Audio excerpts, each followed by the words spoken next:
Salut à tous, bienvenue sur la chaîne Reptiline, très heureux de vous retrouver aujourd'hui dans une nouvelle vidéo. Dans cette grande série de vidéos pour débutants, je vous invite d'ailleurs à aller consulter la playlist si ça vous intéresse. On a parlé des serpents pour débuter, des lézards, des amphibiens. Maintenant on va aller voir dans des trucs un petit peu plus spécifiques. Aujourd'hui le but c'est de vous présenter 5 espèces de reptiles qui se nourrissent uniquement de végétaux. Certaines personnes sont parfois freinées par le fait que nos reptiles ont besoin d'être nourris avec des insectes vivants ou des rongeurs. Bien sûr souvent si vous n'êtes pas prêt à donner des insectes, le mieux c'est de pas forcément avoir de reptiles, mais j'avais quand même envie de vous proposer des alternatives parce que des reptiles qui se nourrissent uniquement de végétaux, eh ben ça existe aussi. Il y a des espèces très chouettes et des espèces que vous pouvez tout à fait avoir en tant que débutant. On va donc en citer 5 différents et on ne va pas parler d'espèces omnivores comme par exemple le Pogona qui est un grand classique qui évidemment se nourrit de végétaux, mais pas uniquement. Les insectes gardent une place très importante dans son alimentation. On va parler uniquement d'espèces qui sont 100% végétariennes. Parce que sinon, des espèces omnivores avec une alimentation variée, il y en a aussi d'autres qui sont très intéressantes. Vous avez toutes les espèces de geckos diurnes de Madagascar du genre Phelsuma, qui vont être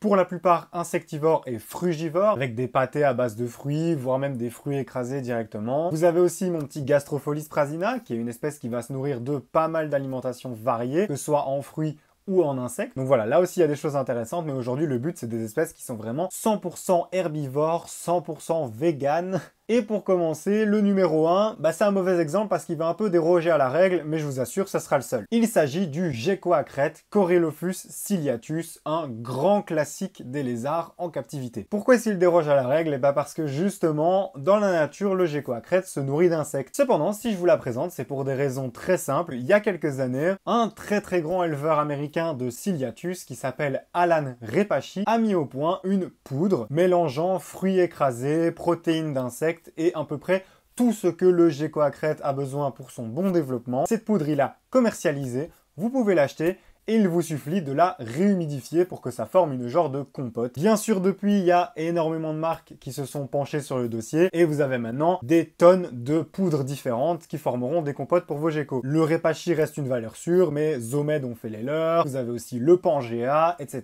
etc. Attention que ces compotes sont quand même assez addictives, donc n'hésitez pas à les varier pour que votre gecko continue d'avoir une alimentation diversifiée. Évidemment, votre gecko, il kiffera toujours un insecte en mouvement et ça restera quelque chose d'important pour lui, mais si vraiment la nourriture à base d'insectes est un problème, eh bien vous avez cette solution-là et il pourra en manger toute sa vie sans problème. L'avantage et la raison pour laquelle je vous en parle, c'est que le gecko à crête reste une espèce qui est parfaite pour les débutants et dans ce top, ce sera clairement la plus adaptée pour ça. C'est une espèce qui est énormément reproduite en captivité, il y a plein de morphes différentes, plein de spécimens, vous pourrez en trouver forcément un qui vous plaira. J'ai déjà fait aussi du contenu sur les geckos à crête, donc si ça vous intéresse, n'hésitez pas à aller voir. En numéro 2, on passe sur du vrai végétarien avec l'Uromastix, qu'on appelle aussi lézard fouette-queue. C'est un agamidé, donc de la même famille que le Pogona, qui lui va être originaire des déserts, généralement du Maroc, d'Algérie. On l'appelle lézard fouette-queue car sa queue est couverte d'épines qu'il va pouvoir s'en servir pour frapper quand il se sent en danger. Cependant, en captivité, c'est souvent un lézard assez placide qu'on va pouvoir facilement approcher, pas au point d'un Pogona, mais ça reste un lézard très cool, et pas spécialement compliqué de maintenance. En fait, vous allez lui faire un setup un petit peu comme un Pogona, avec un point chaud qui peut monter très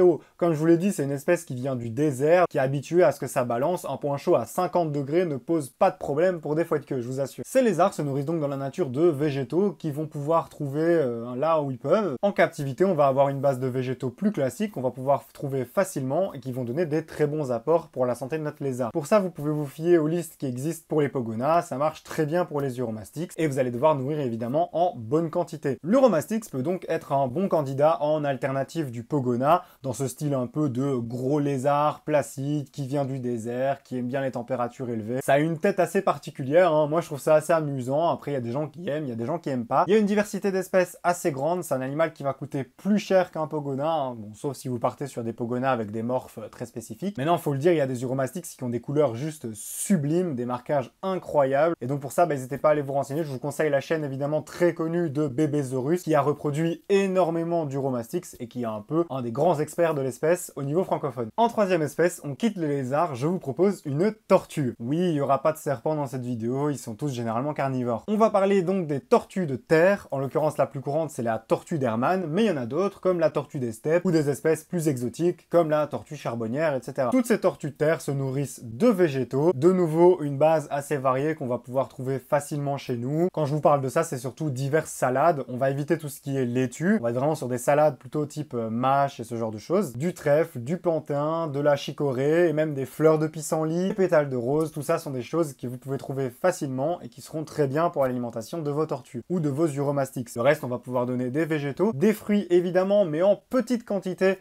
On est vraiment sur des animaux végétaliens. On peut donner un petit peu de fruits, mais ça reste des choses qui sont souvent très sucrées, riches en fibres et tout ça. Et en donner trop pourrait provoquer des coliques, donc les fruits c'est vraiment en petite quantité. Et on évite tout ce qui est agrumes ou fruits rouges. Attention qu'avec les tortues, il y a des réglementations assez strictes, donc bien acheter un animal né en captivité avec les papiers d'achat, etc. Dans un premier temps, les jeunes vont généralement s'élever en terrarium à l'intérieur, mais une fois la tortue plus grande, elle pourra passer dans des enclos extérieurs, avec attention la période d'hibernation pendant l'hiver qui est la petite subtilité des tortues. Pour le reste, c'est évidemment une espèce très simple, tout à fait adaptée à une vie de famille et à des personnes débutantes. Quatrième espèce très connue en captivité, mais attention, je vous la déconseille, même si elle a été pendant longtemps une espèce pour débutants. Il s'agit évidemment de l'iguane vert. Le problème avec cette iguane, comme je vous l'avais expliqué, c'est qu'il est vendu à des toutes petites tailles et à un prix très bas. Du coup, il y a beaucoup de gens qui finissaient par craquer. Le problème, c'est que ça grandit et ça devient très grand, et si c'est pas correctement habitué, c'est un animal qui a un caractère parfois très mauvais,